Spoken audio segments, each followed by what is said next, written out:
স্বাদের লাউ বানাইলো মোরে বৈরাগী।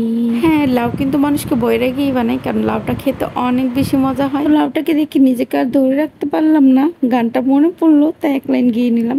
এটা কি সবাই স্কিপ করবেন? তো আজকে লাউ দিয়ে কি রান্না করবো বলেন তো? বাঙালির মোস্ট ফেভারিট একটা খাবার, যেটা বাংলার ঘরে ঘরে প্রত্যেকটা মানুষই লাউয়ের সিজনে এই মাছটাকে খুঁজে। আর মাছটির নাম হচ্ছে টাকি মাছ। টাকি মাছ দিয়ে লাউ খেতে পছন্দ করে না বাংলাদেশের এমন কোনো মানুষ খুঁজেই পাওয়া যাবে না। আবার অনেকে দুই একজন নাও পছন্দ করতে পারে, সবার চয়েস তো আর এক হয় না। তো যাদের পছন্দ হবে না তারা কিন্তু ভিডিওটি স্কিপ করতে পারেন। তো লাউ দিয়ে আজকে টাকি মাছ রান্না করবো, তাও আবার আমাদের পুকুরের টাটকা মাছ। এভরিওয়ান, আসসালামু আলাইকুম। সবাই কেমন আছেন? আশা করি ভালো আছেন। এই তো আল্লাহর রহমতে আমরা অনেক বেশি ভালো আছি। আজকের ভিডিওটা আমি সকাল থেকেই শুরু করছি।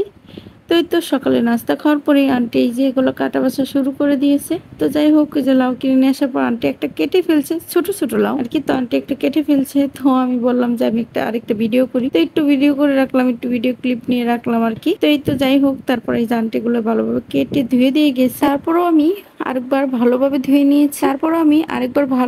নিয়েছি। এই তো মাছগুলোকেও ভালোভাবে ধুয়ে নিয়েছি, একবার লবণ দিয়ে ভালোভাবে খচে নিয়েছি। মানে এইভাবে না ধুলে, কেউ যতই ধুয়ে দেখ না কেন, আমার না ধুয়ে রান্না করলে আমার খেতে ঠিক তৃপ্তি হয় না, মানে কেমন কেমন লাগে আর কি। তো যাই হোক, আমি এখন রান্নাটা বসাই দিব। তো আমি যেহেতু সরিষা তেলে রান্না করব, তার জন্য একটু সরিষা তেল দিয়ে দিলাম কড়াই। সরিষার তেলটা একটু গরম হলে ওর ভিতর কয়েকটা জিরা দিয়ে দিলাম। তো জিরাটা যখন একটু কালার হবে, তার ভিতর আমি পেঁয়াজ মরিচ দিয়ে দিলাম একেবারে। তো পেঁয়াজ মরিচ দেওয়ার পরে হালকা একটু ভেজে নিব, তারপর আমি মশলা দিয়ে দিলাম। তো এটা মাছের মশলা, পেঁয়াজ মরিচ দেওয়ার পর মশলা দিলাম একটু। তো এই মশলাটা আম্মু আগে থেকে বেটে রাখছিল, মানে সবকিছু দিয়ে একটা মশলা মাছের জন্য স্পেশালি বেটে রাখে। তো এই মশলাটা আমি একটু দিয়ে দিলাম 1 চা চামচ। তো এখানে হলুদের গুঁড়ো আর মরিচের গুঁড়ো দিয়ে দিচ্ছি পরিমাণ মতো, আর দিয়ে দিচ্ছি লবণ। তো এই মশলাটা আমি একটু দিয়ে দিলাম 1 চা চামচ। তো এখানে হলুদের গুঁড়ো আর মরিচের গুঁড়ো দিয়ে দিচ্ছি পরিমাণ মতো, আর দিয়ে দিচ্ছি টাকি মাছটাকে আমি ভালোভাবে কষিয়ে নিব। তো টাকি মাছের একটু ডিম বের হয়েছিল, ওই ডিমটা আমি দিয়ে দিলাম। ডিম দিয়ে ভালোভাবে কষিয়ে নিব। এখন আমি ঢেকে দিয়ে ভালোভাবে কষিয়ে নিব এটাকে। তো এই তো কষানো হয়ে টাকি মাছগুলোকে উঠাই রাখবো। তো উঠিয়ে রাখে আমি এর ভিতর লাউগুলা দিয়ে লাউগুলাকে ভালোভাবে কষিয়ে দেন, এর ভিতর পানি দিয়ে দিব পরিমাণ মতো।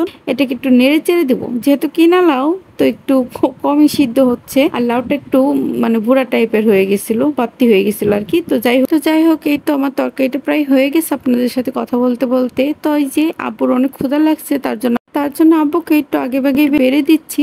তো এই তো আমি জালটা এখন নিভিয়ে দিব। তো আমার লাউটা হয়ে গেছে। তো কেমন হলো ভিডিওটি অবশ্যই কমেন্টে জানাবেন। তো যাই হোক, অনেক ক্ষুধা লাগছে, এখন খেয়ে নিব।